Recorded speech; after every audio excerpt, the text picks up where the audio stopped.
My name is Lisa. I'm 35 years old and I work part-time. I live with my husband Mark and our daughter Emma. Mark works in an office, and Emma goes to first grade. We bought an old house and we still owe money for it.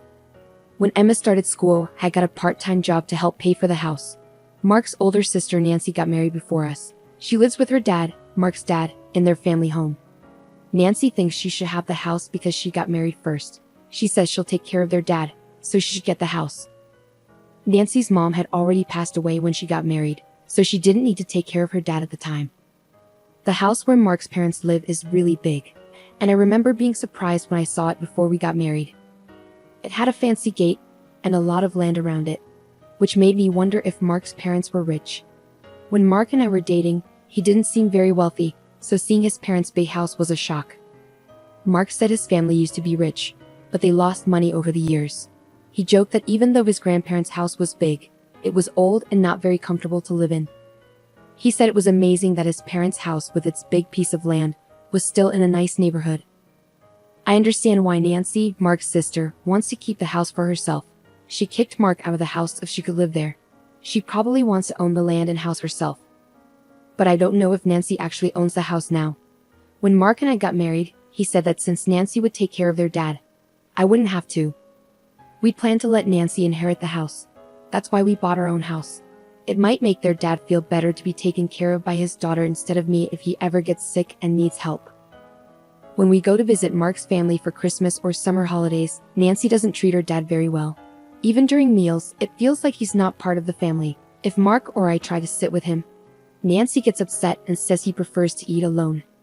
After meals, when I talk to my father-in-law in his room, he tells me he's not happy living there because Nancy causes problems. He says he always eats separately from Nancy's family and gets less food. But Nancy still takes a lot of money from him, even though he only has his pension. Nancy doesn't do his laundry or help with chores much. My father-in-law does most of the cleaning and gardening because Nancy ignores him. Even her husband and kids don't treat him well. When my father-in-law asked Nancy's husband for a ride to the horse race track, he got yelled at. Nancy's son, who's 10, is rude to my father-in-law, saying he smells and should stay in his room. It seems like my father-in-law doesn't remember ever holding his grandson, even though they've lived together since he was born. When my daughter visits, my father-in-law loves spending time with her. He tells her she's his only grandchild, sounding a bit lonely. Hearing this makes me feel sorry for him.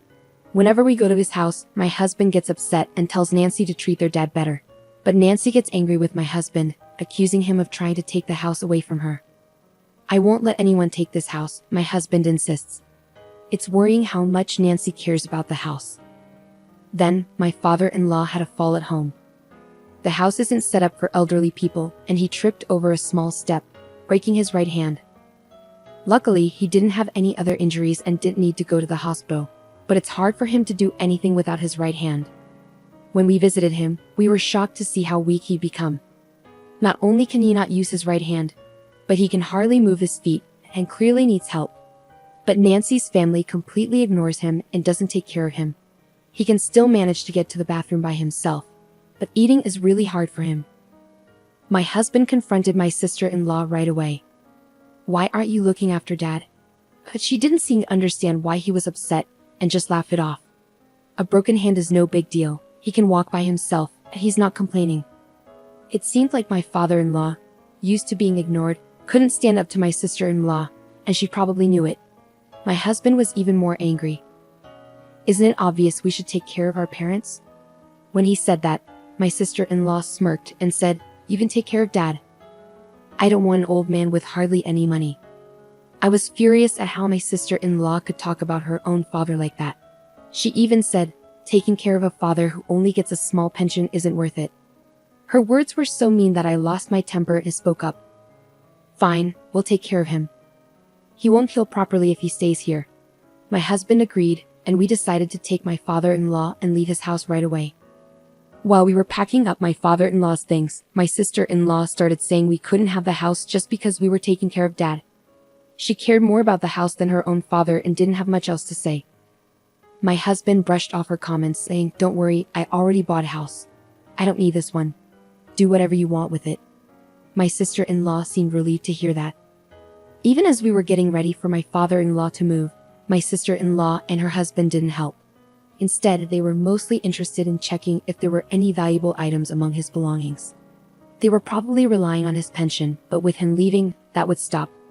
They hoped to find something valuable they could sell for cash, but they didn't find anything valuable. When my father-in-law left his house, my sister-in-law and her family didn't bother to say goodbye.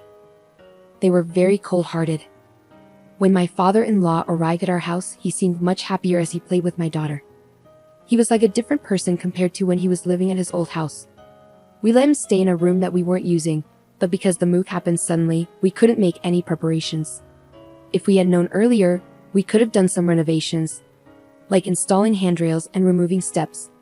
I said to my father-in-law, feeling sorry that we weren't fully prepared, "I'll install the handrails later." To my surprise, my father-in-law also apologized. "I'm sorry for making you worry. I wonder if $200 million will be enough to take care of me and my horses." I couldn't help but laugh. Was my father-in-law making jokes now? He seemed much happier since moving in with us. "Horses?" I chuckled, knowing it was unlikely. "I'm not sure how much it costs to take care of horses, but taking care of you will probably cost more." I couldn't understand why my father-in-law brought up horses, but his joke seemed way over the top, like something a wealthy person might say. But when I saw his worried face after my response, I started to worry too. He asked, "Does taking care of a person really cost that much?" "All I have left is $200 million. Looking at his serious expression, I realized he wasn't joking earlier. I panicked and tried to explain that my previous comment was just a joke. $200 million is more than enough. It's actually too much. I rushed to my husband to ask about the horses and the $200 million. He was just as confused, but then he remembered something about his grandfather being a landowner. "Remember how I told you my granddad was wealthy? Maybe Dad used to own horses." My husband and I decided to talk to my father-in-law to get the full story. It turned out that he had been owning horses for years, and his trips to the racetrack were actually to check on his own horses, not to bet. He had kept this a secret from his family, so my husband and his sister had no clue about it. Now, with his broken hand and thinking about his future, he worried that if he mentioned owning horses and having $200 million in assets, his daughter and son-in-law might demand it all. He got concerned when I mentioned making home modifications, thinking it might trigger their demands. That's why he decided to tell me about his horse ownership and finances. Understanding the situation, my husband reassured his father, saying, "I'm not sure how much it costs to take care of horses. If you've got $200 million, you should be okay. We'll handle your caregiving expenses, so don't worry about it." His confident words reassured me too. After checking with the person who had always looked after the horses, we made sure there wouldn't be any issues, and we'd put the horse matter to rest. Now that I knew my father-in-law was quite wealthy, I started to see him in a different way. I couldn't help but think that his daughter, who had kicked him out despite his wealth, would regret it once she found out the truth. The idea of her regret brought me some satisfaction. Since my father-in-law moved in with us, our lives had changed. It was busy juggling my part-time job and taking care of him, but my husband helped, and we managed. Having my father-in-law at home brought a new companion for my daughter, and he seemed happier too. His walking had improved since he moved in, and even though we hadn't finished the home modifications yet, he could walk slowly with a cane. Although his broken hand hadn't healed yet, he was practicing eating with his left hand. In his old home, my father-in-law didn't move around much because his nephew would complain whenever he left his room. Even when he tried to go to the racetrack, his son-in-law would seem annoyed. This lack of activity might have contributed to his muscles weakening and his fall. On sunny days, he enjoyed going for walks with my daughter. I had been so focused on my father-in-law's recovery that I hadn't thought much about my sister-in-law. However, 3 months after my father-in-law moved in with us, my sister-in-law called in a panic. "Is Dad there? If he is, get him on the phone right away." But at that moment, my father-in-law was out for a walk with my husband and daughter. When I told her that, she got even angrier. "You knew, didn't you? You knew that house was rented. That's why you took Dad to cause problems for us." I was confused by what she said. She seemed to be suggesting that their house was rented, but she had always boasted that it was theirs. While it might still be in my father-in-law's name, calling it a rented house didn't add up. As I struggled to respond, my sister-in-law became even more upset. Some man claiming to be the landlord of our family home showed up, saying I'm behind on rent and that I need to either pay up or leave. I was even more confused when she mentioned the landlord of the in-laws' home. Shouldn't it be my father-in-law? Did he go to collect rent for my sister-in-law? Just then, my father-in-law returned, so I quickly explained the situation and had him answer my sister-in-law's call. With a hint of anger in his voice, my father-in-law spoke to the daughter who had driven him out of his own home. Weren't you told that the house was rented? That house belongs to the company where my father was the CEO. I've been paying the rent until you kicked me out. My father-in-law sounded distant, and my sister-in-law, sensing his anger, shouted from the phone, I haven't heard anything about this. I'm coming over right now, so wait for me. About 30 minutes later, my sister-in-law and her husband arrived, looking flushed and surprised to see my father-in-law walking on his own. But there were bigger issues to address as my sister-in-law erupted once more. I thought the land and house belonged to you, Dad. Did you deceive me? My sister-in-law's husband asked. All that aside, can you please pay the rent? If you don't, we'll be kicked out of the house. My father-in-law laughed it off. Why should I pay rent for a house where I'm not living? After you guys kicked me out, don't you think that's a bit too much to ask?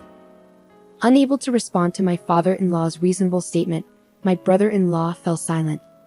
This time, my sister-in-law began to speak. Dad, were you planning to make us struggle from the beginning? You seem far more energetic than when you were living with us, even though you pretended to be injured. To address my sister-in-law's strange accusation, I intervened. That's because he's been doing rehabilitation exercises every day, working on walking, and practicing using his injured hand for eating. My father-in-law chimed in, reinforcing my words.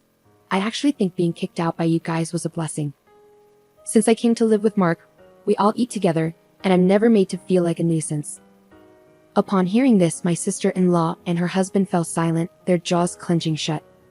Then, right on cue, my daughter came and unwittingly revealed my father-in-law's true status.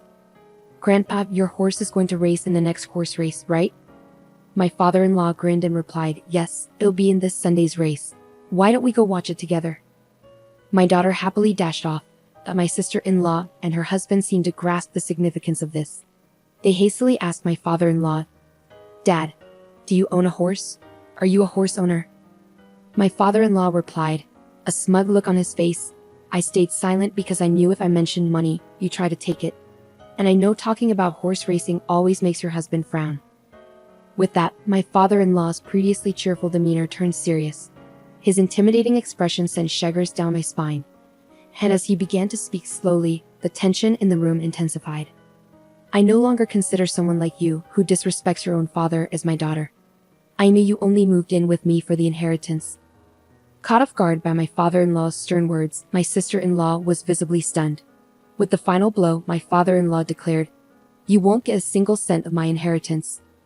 Upon hearing this, my sister-in-law appeared shocked and stumbled backward. Her husband, who had been trying to support her, looked defeated and left the room. The rent from my father-in-law's house was a hefty sum, and it was impossible for my sister-in-law and her husband to afford it. So inevitably, they had to move out. I had no idea that my parents-in-law's house was rented, and my husband didn't know either. He later confirmed it with his father. After moving out, my sister-in-law, who had been spending money recklessly without worrying about rent, suddenly found herself in a financial crisis. Their spending habits were hard to break, and they started relying on credit cards to make ends meet, which only resulted in mounting debt. I heard that my sister-in-law and her husband, unable to rely on my father-in-law anymore, moved to her husband's parents' house. But I'm not sure what happened after that. Meanwhile, things have been going well for us since we started living with my father-in-law. My father-in-law, who had previously broken his hand, healed well, and his legs and hips became stronger to the point where he could do everything on his own. He's now so energetic that he goes jogging with my daughter. He's like a completely different person from when we first moved in. Since that incident, my father-in-law has been having discussions with my husband and thinking about the future, even drafting a will. I'm not sure what's in the will, but I assume he's arranged things so that his daughter won't inherit anything. What made me happiest was when my father-in-law paid off the remaining balance of our home loan. We still had nearly 20 years of payments left, but I'm grateful that he paid it off ahead of schedule. With the loan fully paid, my father-in-law is considering doing some renovations to our home to make it more accessible. He talks about his plans with a smile, but I don't want him to talk about becoming bedridden. I want him to stay healthy for as long as possible.